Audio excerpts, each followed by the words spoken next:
محمد الذي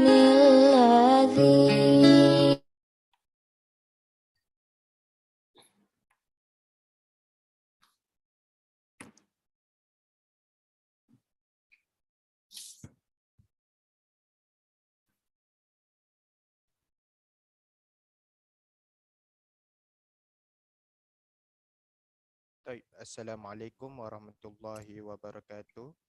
Alhamdulillahi rabbil alamin wassalatu wassalamu ala asyrafil anbiya'i wal mursalin wa ala alihi wa sahbihi ajma'in. Honorable Professor Dr. Shukran Abdul Rahman, Dean of Abdul Hamid Abu Sulaiman, Kuliah of Islamic Review Knowledge and Human Sciences, AHAS KIRKHS, Dr. Humam Al-Taba, our speaker for tonight's session from the Department of English Language and Literature, deanery members, academic staff, alumni, brothers and sisters. Assalamualaikum warahmatullahi wabarakatuh.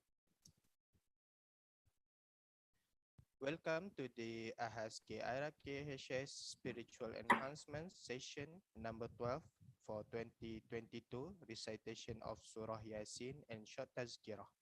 My name is Muhammad Shukri bin Muhammad Isa from Secretariat of History and Civilization, Hisforium, and I will be your master of ceremony for this session. Inshallah, we begin our session with Kitab Al-Fatihah.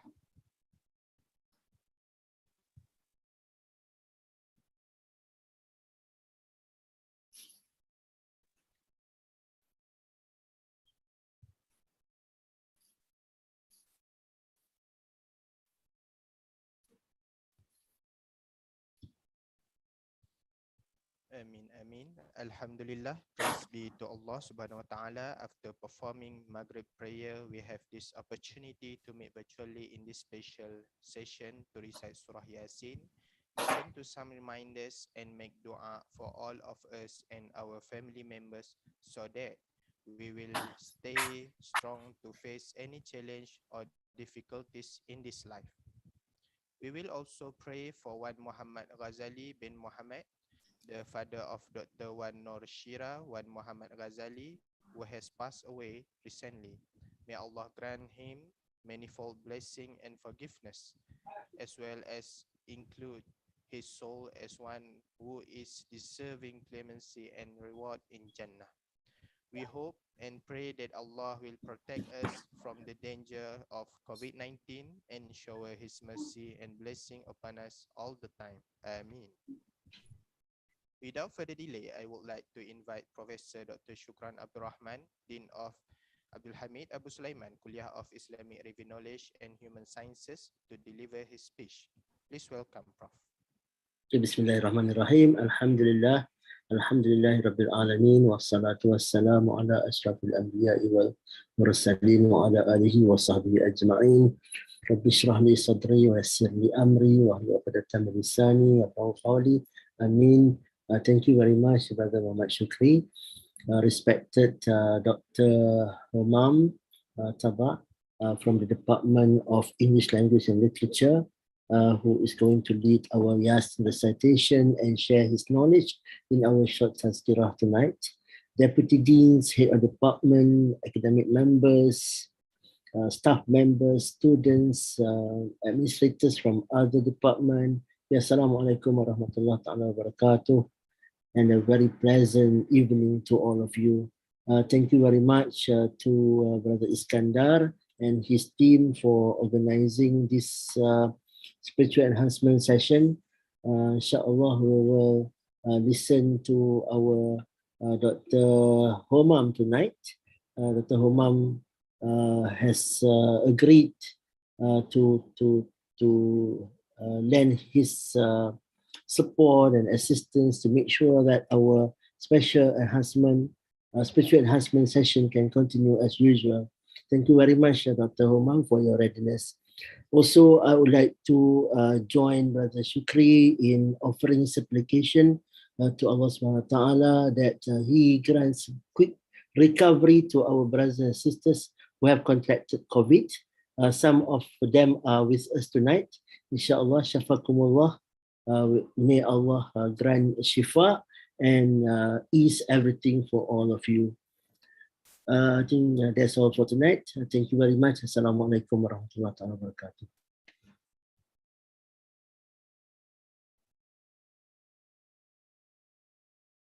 Thank you, Professor Shukran, for the speech. Distinguished audience, brothers and sisters. Now I would like to invite Dr. Homam Al-Taba from the Department of English, Language and Literature to lead the recitation of Surah Yasin and Dua, as well as to deliver the short tazkirah. Please welcome, Doctor. Thank you, dear brother MC. Thank you. Honorable Dean, Honorable Deputy Deans and Head of Departments, Honorable staff and guests, thank you very much for being here today, and thank you very much for our Dean, Professor Shukran, and Deputy Dean, and Brother Iskandar for inviting me today to recite the surah and give some tazkirah, inshallah. This will be very beneficial to us as part of the tradition of the Kulliyah, this blessed tradition, inshallah, of having a tazkirah. You know, ad-din al-nasiha, our religion is the nasiha. So always, you know, tawasaw bil-haqqi wa tawasaw bil-sabr. So I can start reciting. Okay. أعوذ بالله من الشيطان الرجيم. بسم الله الرحمن الرحيم. ياسين والقرآن الحكيم إنك لمن المرسلين على صراط مستقيم تنزيل العزيز الرحيم لتنذر قوما ما أنذر آباؤهم فهم غافلون لقد حق القول على أكثرهم فهم لا يؤمنون إنا جعلنا في أعناقهم أغلالا فهي إلى الأذقان فهم مقمحون وجعلنا من بين أيديهم سدا ومن خلفهم سدا فأغشيناهم فهم لا يبصرون وسواء عليهم أأنذرتهم أم لم تنذرهم فهم لا يؤمنون إنما تنذر من اتبع الذكر وخشي الرحمن بالغيب فبشره بمغفرة وأجر كريم إنا نحن نحيي الموتى ونكتب ما قدموا وآثارهم وكل شيء أحصيناه في إمام مبين واضرب لهم مثلا أصحاب القرية إذ جاءها المرسلون إذ أرسلنا إليهم اثنين فكذبوهما فعززنا بثالث فقالوا إنا إليكم مرسلون قالوا ما أنتم إلا بشر مثلنا وما أنزل الرحمن من شيء إن أنتم إلا تكذبون قالوا ربنا يعلم إنا إليكم لمرسلون وما علينا إلا البلاغ المبين قالوا إنا تطيرنا بكم لئن لم تنتهوا لنرجمنكم وليمسنكم منا عذاب أليم قالوا طائركم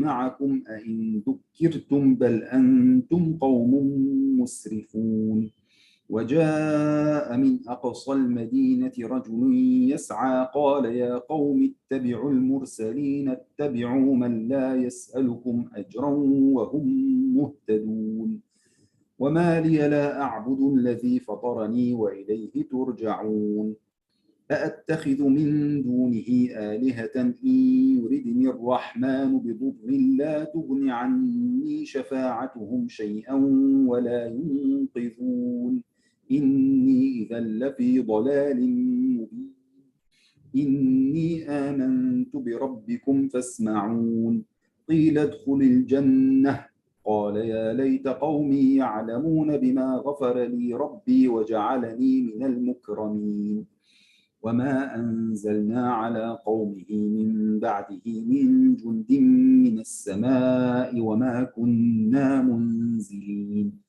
إن كانت إلا صيحة واحدة فإذا هم خامدون يا حسرة على العباد ما يأتيهم من رسول إلا كانوا به يستهزئون ألم يروا كم أهلكنا قبلهم من القرون أنهم إليهم لا يرجعون وإن كل لما جميع لدينا محضرون وآية لهم الأرض الميتة أحييناها وأخرجنا منها حبا فمنه يأكلون وجعلنا فيها جنات من نخيل وأعناب وفجرنا فيها من العيون ليأكلوا من ثمره وما عملته أيديهم أفلا يشكرون سبحان الذي خلق الأزواج كلها مما تنبت الأرض ومن أنفسهم ومما لا يعلمون وآية لهم الليل نسلخ منه النهار فإذا هم مظلمون والشمس تجري لمستقر لها ذلك تقدير العزيز العليم والقمر قدرناه منازل حتى عاد كالعرجون القديم لا الشمس ينبغي لها أن تدرك القمر ولا الليل سابق النهار وكل في فلك يسبحون وآية لهم أنا حملنا ذريتهم في الفلك المشحون وخلقنا لهم من مثله ما يركبون وإن نشأ نغرقهم فلا صريخ لهم ولا هم ينقذون إلا رحمة منا ومتاعا إلى حين وإذا قيل لهم اتقوا ما بين أيديكم وما خلفكم لعلكم ترحمون وما تأتيهم من آية من آيات ربهم إلا كانوا عنها معرضين وإذا قيل لهم أنفقوا مما رزقكم الله قال الذين كفروا للذين آمنوا أنطعم من لو يشاء الله أطعمه إن أنتم إلا في ضلال مبين ويقولون متى هذا الوعد إن كنتم صادقين ما ينظرون إلا صيحة واحدة تأخذهم وهم يخصمون فلا يستطيعون توصية ولا إلى أهلهم يرجعون ونفخ في الصور فإذا هم من الأجداث إلى ربهم ينسلون قالوا يا ويلنا من بعثنا من مرقدنا هذا ما وعد الرحمن وصدق المرسلون إن كانت إلا صيحة واحدة فإذا هم جميع لدينا محضرون فاليوم لا تظلم نفس شيئا ولا تجزون إلا ما كنتم تعملون إن أصحاب الجنة اليوم في شغل فاكهون هم وأزواجهم في ظلال على الأرائك متكئون لهم فيها فاكهة ولهم ما يدعون سلام قولا من رب رحيم وامتازوا اليوم أيها المجرمون ألم أعهد إليكم يا بني آدم ألا تعبدوا الشيطان إنه لكم عدو مبين وأن اعبدوني هذا صراط مستقيم ولقد أضل منكم جبلا كثيرا أفلم تكونوا تعقلون هذه جهنم التي كنتم توعدون اصلوها اليوم بما كنتم تكفرون اليوم نختم على أفواههم وتكلمنا أيديهم وتشهد أرجلهم بما كانوا يكسبون ولو نشاء لطمسنا على أعينهم فاستبقوا الصراط فأنى يبصرون ولو نشاء لمسخناهم على مكانتهم فما استطاعوا مضيا ولا يرجعون ومن نعمره نمكسه في الخلق أفلا يعقلون وما علمناه الشعر وما ينبغي له إن هو إلا ذكر وقرآن مبين لينذر من كان حيا ويحق القول على الكافرين أولم يروا أنا خلقنا لهم مما عملت أيدينا أنعاما فهم لها مالكون وذللناها لهم فمنها ركوبهم ومنها يأكلون ولهم فيها منافع ومشارب أفلا يشكرون واتخذوا من دون الله آلهة لعلهم ينصرون لا يستطيعون نصرهم وهم لهم جند محضرون فلا يحزنك قولهم إنا نعلم ما يسرون وما يعلنون أولم ير الإنسان أنا خلقناه من نطفة فإذا هو خصيم مبين وضرب لنا مثلا ونسي خلقه قال من يحيي العظام وهي رميم قل يحييها الذي أنشأها أول مرة وهو بكل خلق عليم الذي جعل لكم من الشجر الأخضر نارا فإذا أنتم منه توقدون أوليس الذي خلق السماوات والأرض بقادر على أن يخلق مثلهم بلى وهو الخلاق العليم إنما أمره إذا أراد شيئا أن يقول له كن فيكون فسبحان الذي بيده ملكوت كل شيء وإليه ترجعون صدق الله العظيم.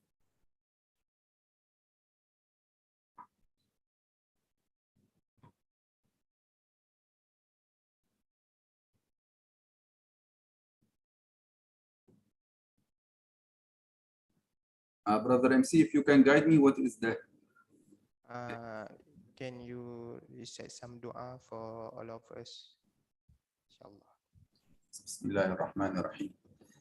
بسم الله الحمد لله حمدا كثيرا طيبا مباركا فيه اللهم لك الحمد لجلال وجهك ولعظيم سلطانك سبحانك لا نحصي ثناء عليك أنت كما أثنيت على نفسك اللهم صل وسلم وبارك على سيدنا وحبيبنا محمد وعلى آله وصحبه أجمعين اللهم لا تدع لنا ذنبا إلا غفرته ولا هما إلا فرجته ولا دينا إلا قضيته ولا حاجة من حوائج الدنيا هي لك رضا ولنا صلاح إلا يسرتها وقضيتها يا أرحم الراحمين اللهم إنا نسألك هداك والجنة ونعوذ بك من عذابك ومن النار ربنا آتنا في الدنيا حسنة وفي الآخرة حسنة وقنا عذاب النار اللهم عافنا في سمعنا اللهم عافنا في بصرنا اللهم عافنا في ألسنتنا اللهم عافنا في أبداننا اللهم عافنا في قلوبنا اللهم ارحم من توفيته منا يا رب العالمين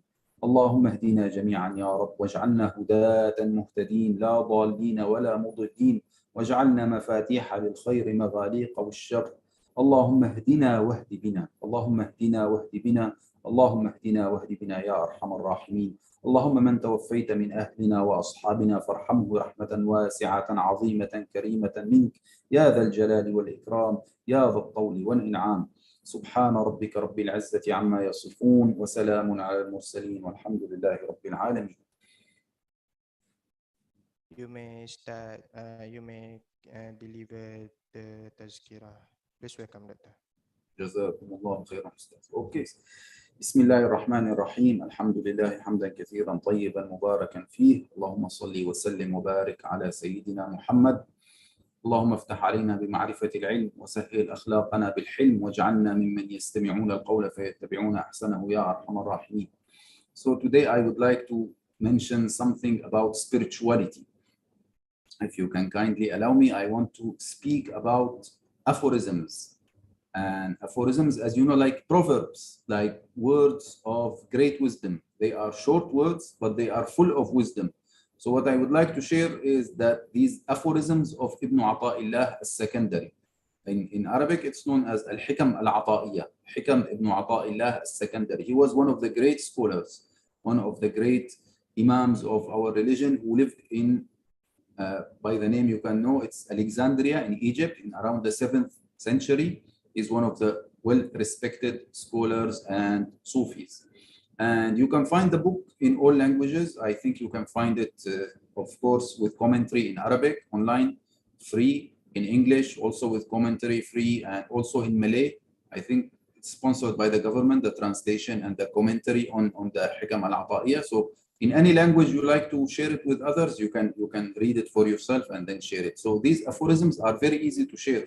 You know that our tradition has been orally transmitted, and in fact, the tradition of all great religions has been, all the known religions of the world has been orally transmitted at the beginning. So the aphorisms are part of the way, and the proverbs are part of the way to convey the hikmah of our religion, because people find it interesting, find it short and full of wisdom, and it's easy to teach your kids and easy to share with your friends wherever you are.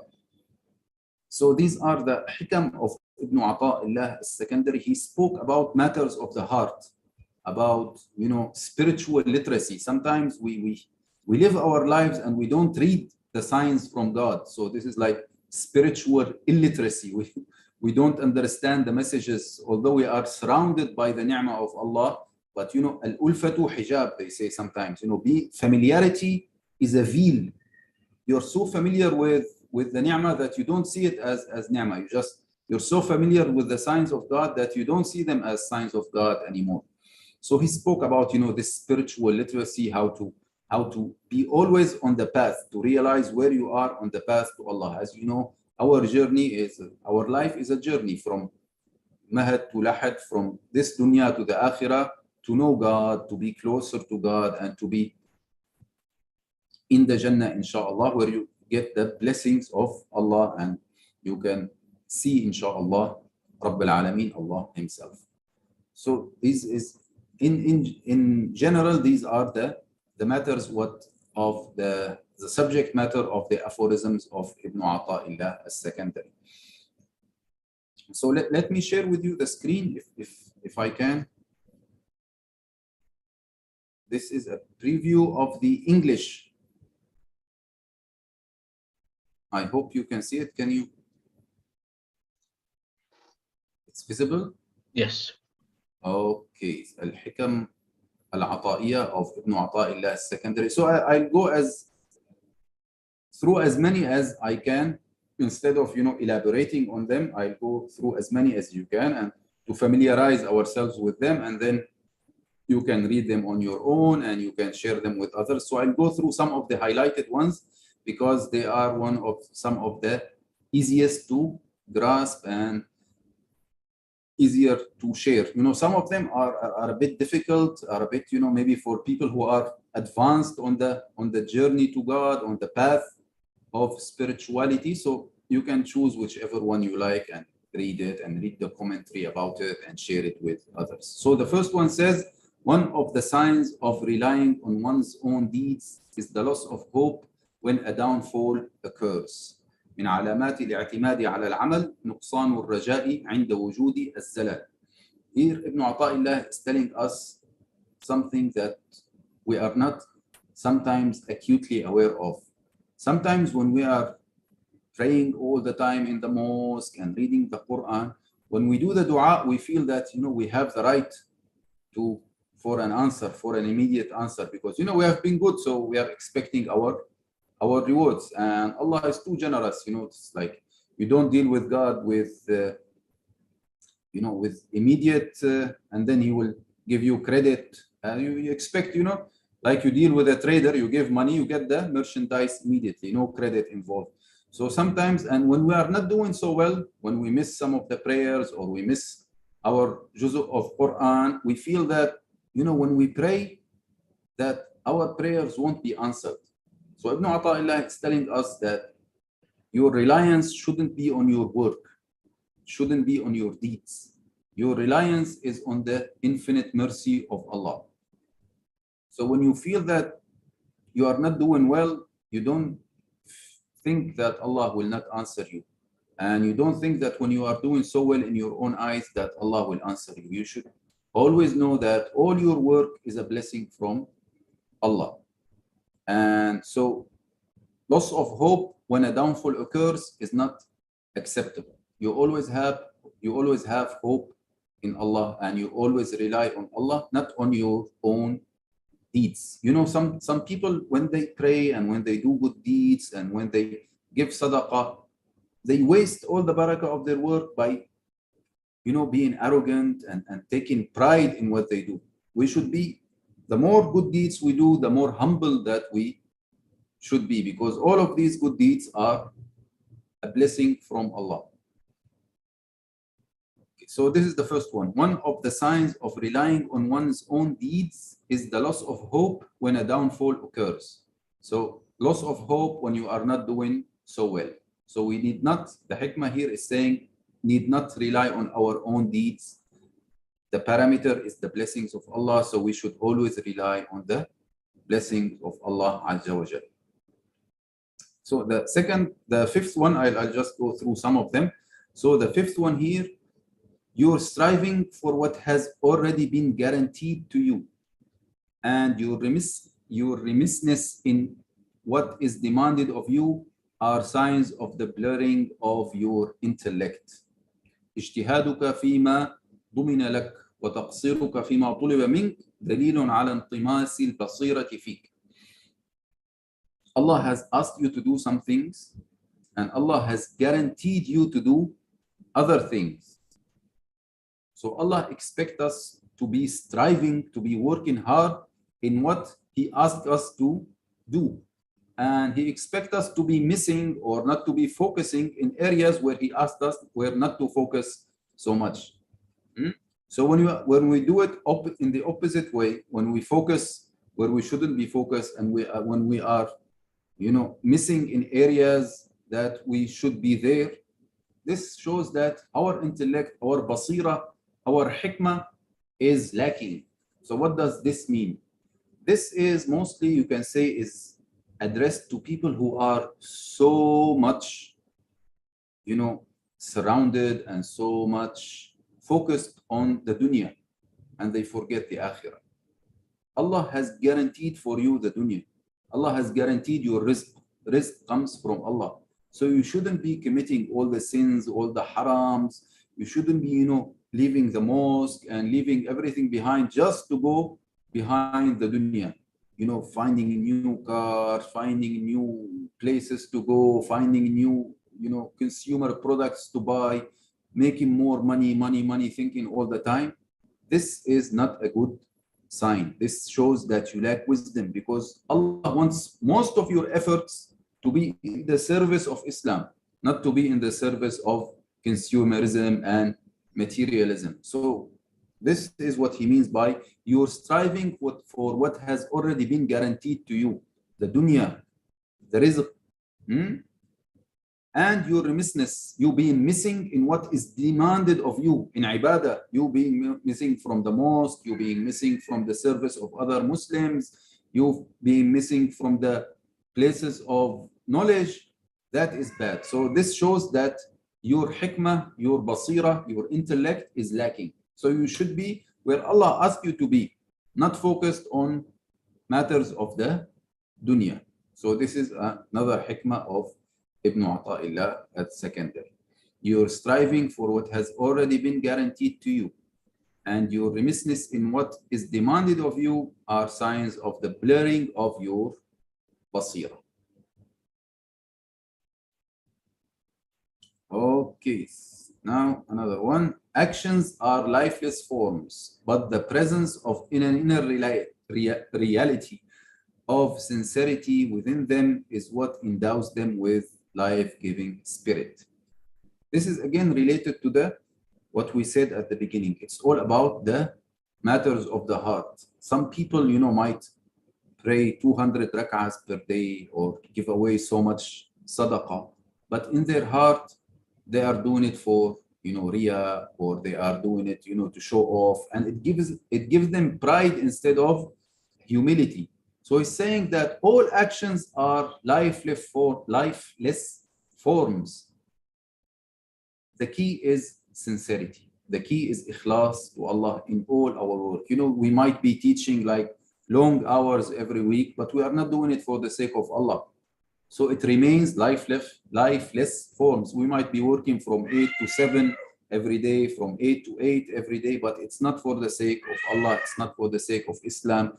It's not for the service of our brothers and sisters. So what gives all our efforts life and meaning is the sincerity of it, the sir of ikhlas, as Ibn Ata'illah calls it. Okay, so another one is famous. ادفن نفسك في أرض الخمول. bury your existence in the earth of obscurity, for whatever sprouts forth without having first been buried flowers imperfectly. This hikmah is good for the youngsters, is good for the students, is good for the younger generation, because it says that you need to prepare yourself first.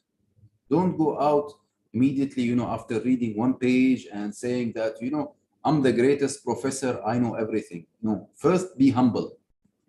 Be humble, and learn, then speak.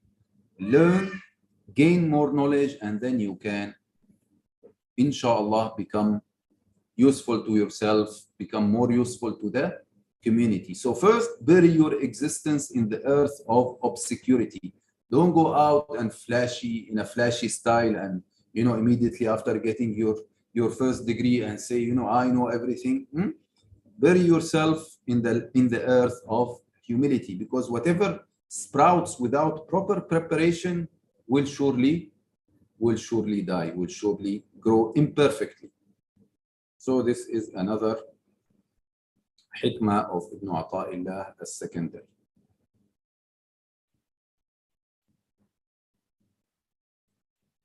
Another one is related to time, related to taking efforts, immediately being active. It says your postponement of deeds till the time when you are free is one of the frivolities of the ego. I think we always do this. I will take this action when I'm free. I will read more Quran when I'm free. I will fast, when it's not so hot. I will, teach more, fi sabilillah in the mosque when, when the semester ends, when things are more calm. So he's saying never delay the good deed. Always do the good deed immediately. Your postponement of deeds till the time when you are free is one of the frivolities of the ego. It's your ego controlling you. It's your lower self taking control of what you are doing. Sorry, the cat is going wild in my room. I hope you are not disturbed by this. Let me close the door and come back very quickly.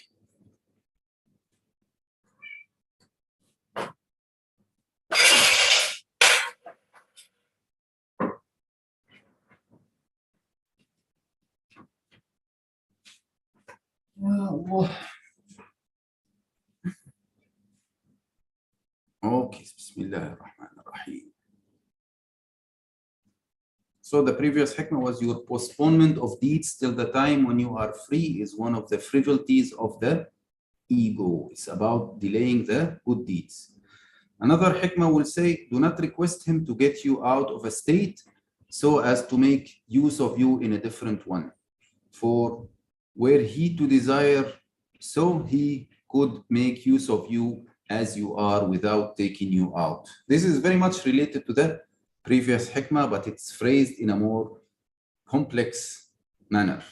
It's saying that sometimes we delay the good deeds in, let's say I'm a lecturer, so I'm supposed to do the good deeds that are related to lecturers. I shouldn't, sometimes, I say that I want to travel overseas and do good deeds in that country or in that place. No, I should do the good deeds where Allah has placed me. I should not, ignore what I can do now here in whatever situation Allah has put me, and think of doing good deeds that are far away just for the sake of postponing what I can do. So don't ask Allah to take you out of a state and put you out of the other state. Do whatever you can. If you are good with the Quran, teach people the Quran. Don't say, when I will be rich, I will give a lot of zakat and sadaqah. Do whatever you can in the state that Allah has put you in it. So do not request him to get you out of a state so as to make use of you in a different one. If he desires you to do that different thing, he will put you in that state. So do whatever you can in the way that you can, in the place that you can, and don't delay it. Okay, so I think we still can go through some of the hikmah. The numbering is the same, whether you are reading it in Arabic or in Malay or in English, you will find that the hikmahs have the same numbers. So long as you are in the world, be not surprised at the existence of sorrows, for truly it manifests nothing but what is in keeping with its character or its inevitable nature. So as long as you are in the dunya, don't be surprised by the sorrows that you face, because this is the nature of dunya. This is the place of trials. This is not the place of eternal rewards. This is the place of tests. And the more sorrows you have and you have patience, inshallah, you will be rewarded. So don't be surprised, because it's called dunya. You know, dunya, something that is lowly, not something that is high, right? It's dunya, it's called dunya. So when you get sorrows in the dunya, it's the dunya behaving according to its name, according to its nature. And you know that the dunya عند الله لا تساوي جناح بعوضة. It's not worth the wing of a mosquito.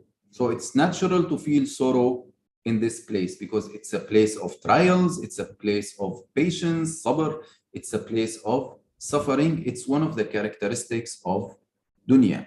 So as long as you are in the dunya, be not surprised at the existence of sorrows, for it manifests nothing but what is in keeping with its character. So this is the character of the dunya, as a place that is lowly, that is full of trials and tests. So this was hikmah 24.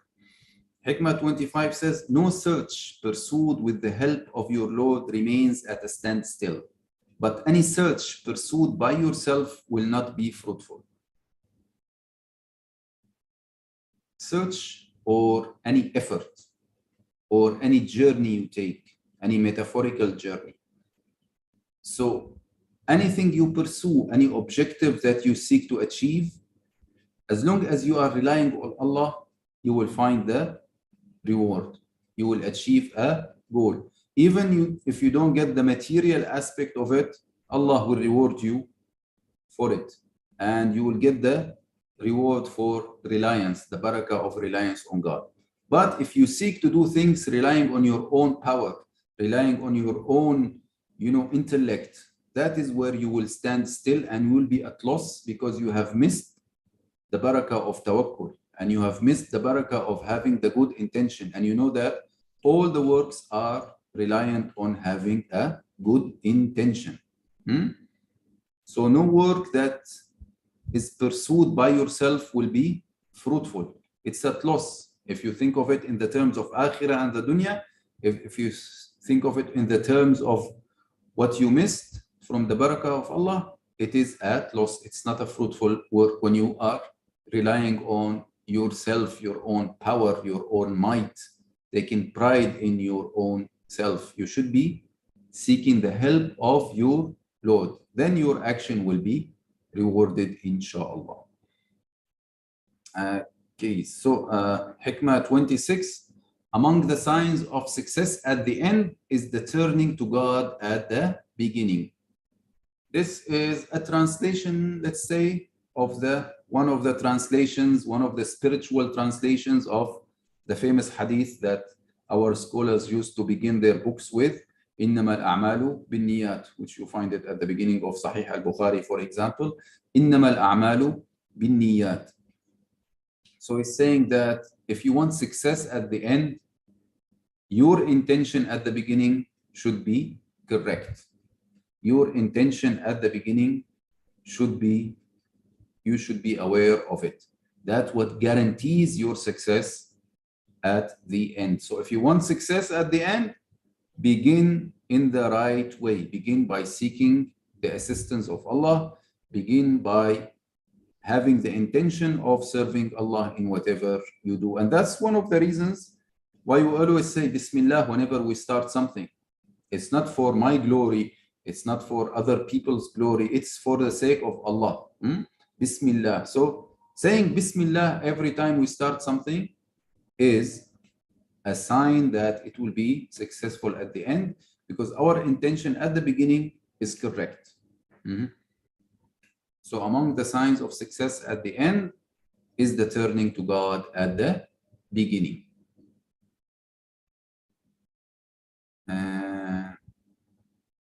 There are some more hikmas that are relevant as well that we can share. Do not keep company with anyone whose state does not inspire you and whose speech does not lead you to God. So now he's moved to another theme, which is the good companionship, having good brothers and sisters, surrounding yourself with a good environment. So don't keep friends or company or colleagues around you whose condition, not just what they say, their own condition, their own state does not inspire you, and whose speech does not lead you towards God. So it's not just their speech, it's also their state. So you see people, sometimes you just sit next to some people and you feel like your spirit is smiling. You feel that you want to be a better person, you want to be closer to God. Without that person speaking, just by observing their behavior and how they treat others and how they behave and how they move on the path of Allah. So it's don't keep company, don't keep friends unless two conditions: their state, their situation inspires you, and also they give you advice, they perform amar ma'ruf and nahy an munkar. You gain knowledge from them, you gain when they speak. So when they are silent and when they are speaking, they are benefiting you. So that's the company that you want to keep around you, according to Ibn Ata'illah as secondary. Because if we move to Hikmah 44, you might be in a bad state, then associating with one who is in a worse state, you see virtue in yourself. You might be not doing so well. You might be, forgetting to do some of your duties, maybe making some sins, not focusing on your journey towards Allah, not focusing on the akhirah. But then your friends are in a worse place than you, doing worse than you. So you look around yourself and you think, wow, I'm so good. I'm like a saint. I'm a hero. They should make a statue for me, because you're in a bad situation. But, we always see things in a context, right? We cannot see things outside of context, in an abstract fashion. It's always relative. So when we are surrounded by people who are not doing so well, we think that we are great. So we need not to be keeping such company. You might be in a bad state, but associating with ones who are in worse states, you think that you are a virtuous person. You think that you are, one of the awliya, one of the saints. So we need to avoid this. Hikmah 45. No deed arising from a renouncing heart is small, and no deed arising from an avaricious heart is fruitful. This is talking about the dunya. This is talking about the love of dunya. He's saying, as long as you have a heart that is zahid, a heart that is sincere, even small work will be great, inshallah, in the eyes of God, because you have a good heart. But then if your heart is forgetful, if your heart is all about, seeking the dunya, and then all the deeds will lack sincerity. So you need to have a good heart, start with small and then grow with your deeds, but always keep a good heart. This is Hikmah 45.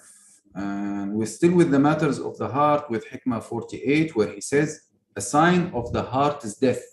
Not the physical heart, the spiritual heart. Your spiritual heart is death. When you are not sad, a sign of the heart is death is the absence of sadness over the acts of obedience you have neglected, and the abandonment of regret over the mistakes that you have made. So if you are not sad because of all the good deeds that you are not doing, you are missing all the good deeds and you are not sad, know that your heart is dead. If you are not sad or not regretful over the mistakes that you have done, over the time that you have wasted in your life, then know that your heart is dead and that you need like an intervention. You need to take dire action to save yourself. So one sign of the heart's death is you are not sad because you are missing all the ibadah and the other good deeds, or that you are not regretful over the mistakes that you have done. So may Allah, protect us all from having a dead heart. So your heart always needs to be happy for the sake of Islam, always seeking to do more, always regretting about the mistakes that you have made, to have a lively, vital heart. Again, this is the spiritual, not the physical heart. Hikmah 49, let no sin reach such proportions in your eyes that it cuts you off from having a good opinion of God. For indeed, whoever knows his Lord considers his sin as paltry next to his generosity. Sometimes we commit some mistakes, we do some bad things because we're a human, to err is human. To make mistakes is part of our human nature, and none of us is, ma'soom from making mistakes. But when we make mistakes, the sin should not be so big in our eyes that it makes us leave husn al-dhan in Allah. We should always have a good opinion of God, because no matter how big your mistake is, it's nothing compared to the mercy of Allah. So if you make mistakes, remember that Allah is merciful. Don't despair. Despair is a greater sin maybe than the original mistake that you made. So you need not despair from the mercy of Allah. لا تقنطوا من رحمة الله. So always have faith in the mercy of Allah. So no matter, don't let the sin reach such proportion, such size in your eyes that it cuts you away from having a good opinion of God. So always have husnul dhan in Allah. Because this is related to hikmah number 50, there is no minor sin when his justice confronts you, and there is no major sin when his grace confronts you. If you think about the justice of Allah, the level of the punishment that he can mete out, then no sin is small when you think of the punishment that Allah is able to mete out against one of us. But when you think of his mercy, it means that you think that there is no sin at all, because Allah is so merciful. So how does this hikmah affect our behavior? So when we are thinking of making a sin, we should always remember the justice, the punishment that can happen. But if we make a mistake, we should always think of the mercy of Allah and not despair. So we should seek his mercy, seek the tawbah by stopping any bad actions and embracing the tawbah, embracing the ibadah, because Allah is merciful. So there is no minor sin when his justice confronts you, and there is no major sin when his grace confronts you. I think we can have 2 more hikmah, maybe if the time allows.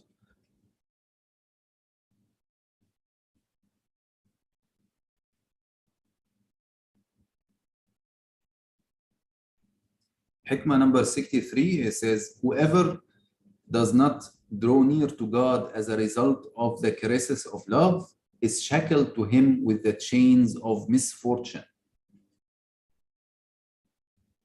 If you are not drawn to God, if you are not moving on the path closer to God by all the ni'mah that he gives you, by all the barakah that he gives you, by all the blessings that surround you, if this is not enough and you are not yet drawn to God, Allah will draw you to him by testing you, by shackling you with misfortunes, by giving you more tests and trials. So whoever does not draw near to God as a result of the love that he is giving us will be shackled to him with the chains of misfortune, with the chains of trials. So this is one of the explanations of all the tests and trials that we have in life. It is one way for us to get closer to God. As in the following hikmah that says, whoever is not thankful for graces runs the risk of losing them. If you are not thankful for the ni'mah of Allah,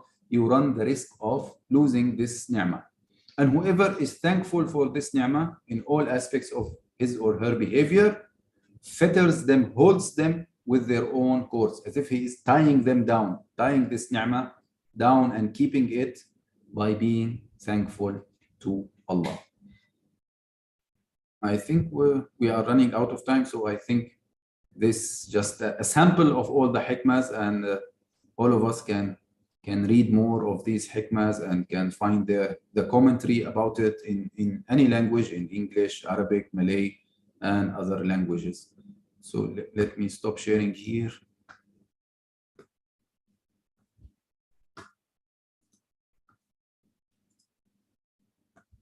And I thank you very much for your attention and for listening to this short tazkira. And I thank the Kulliya and I thank everyone involved in organizing this program. Barakallahu fikum, jazakumullahu khaira, sallallahu ala Sayyidina Muhammad wa ala alihi wa sahbihi wa sallam, walhamdulillahi rabbil alamin. Brother MC. Thank you, Dr. Humam, for leading the dissertation and delivering the tazkirah. May Allah bless all of us for this initiative. Now we have come to the end of the session. We truly appreciate your participation in this special prayer, and please forgive us for any shortcomings throughout the session. With that, we end this session with Tasbih Kafarah and Suratul Asr.